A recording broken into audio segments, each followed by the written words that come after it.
అందరికీ గృహలక్ష్మి the Telugu YouTuber ఛానల్కి స్వాగతం. థంబ్నెయిల్ చూసినప్పుడే మీకు అర్థమైపోయి ఉంటుంది కదా నేను దేని గురించి చెప్తున్నాను అని. Yes, exactly ice cube trays గురించి చూపించబోతున్నాను.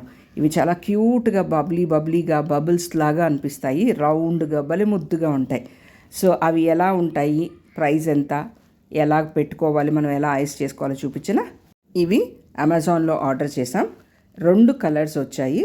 ఒక్కొక్కటి ఒక సెట్ లాగా ఉంటుందన్నమాట. టాప్ ఒకటి, బాటమ్ ఒకటి లాగా ఉంటుంది. ఇప్పుడు మీకు చూస్తేనే అర్థమైపోతుంది కదా. సో పైన ఒకటి, కింద ఒకటి ఉంటుంది. ఒకదానికి హోల్స్ ఉంటాయి, ఒకదానికి హోల్స్ ఉండవు అనమాట. సో ఇవి చాలా క్యూట్గా ప్లెజెంట్గా ఉన్నాయి. ఈ కలర్స్ మాత్రం భలే నచ్చేసాయి నాకు.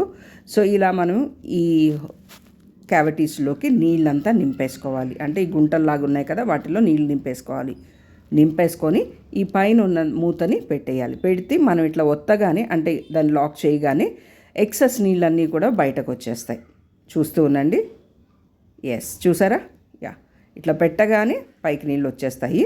సో లోపల రౌండ్గా మనకు ఐస్ క్యూబ్ కనిపిస్తుంది. ఇదివరకు అంతా క్యూబ్స్గా ఉండేది కదా, ఇప్పుడు రౌండ్గా చాలా ముద్దుగా క్యూట్గా అనిపిస్తాయి. సో ఇవి మనం దేనిలోకైనా వాడుకోవచ్చు కదా. సో కాకపోతే చిన్నవి క్యూట్గా నీట్గా ఉంటాయి చూసేదానికి. అండ్ ఇలా లాక్ చేసేసి డీప్ ఫ్రీజర్లో పడేస్తే ఒక 2-3 అవర్స్లోకి మీకు నీట్గా ఐస్ క్యూబ్స్ వచ్చేస్తాయి. సో ఇది సింపుల్, డీమాల్డ్ చేయడం కూడా చాలా సింపుల్. ఇట్లా ట్విస్ట్ చేస్తే చాలు, గట్టిగా చేయకండి, జస్ట్ జెంటల్గా ఇట్లా అన్నారంటే మీకు అవి డీమాల్డ్ అయిపోతాయి. సో ఇవన్నీ మనం దానిలోకి కలెక్ట్ చేసుకొని వాటిని కూడా మనం డీప్ ఫ్రీజర్లోనే స్టోర్ చేసుకోవచ్చు. ఇది ప్రైస్ వైజ్ కూడా ఏం పెద్ద కాస్ట్ కాదు.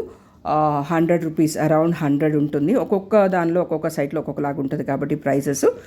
మీరు కనుక కొత్తగా ఐస్ క్యూబ్స్ ట్రేస్ కొంటూ ఉంటే తప్పకుండా ఇవి కొనుక్కోండి, చాలా క్యూట్గా ఉన్నాయి. సో ఈ వీడియో నచ్చినట్టయితే తప్పకుండా లైక్ చేయండి అండ్ మీ ఫ్రెండ్స్ తోటి కూడా షేర్ చేసుకోండి. ఛానల్ని ఇంతవరకు సబ్స్క్రైబ్ చేయకుండా ఉంటే వెంటనే సబ్స్క్రైబ్ చేసుకోండి. Thanks for watching my video. Bye until next video.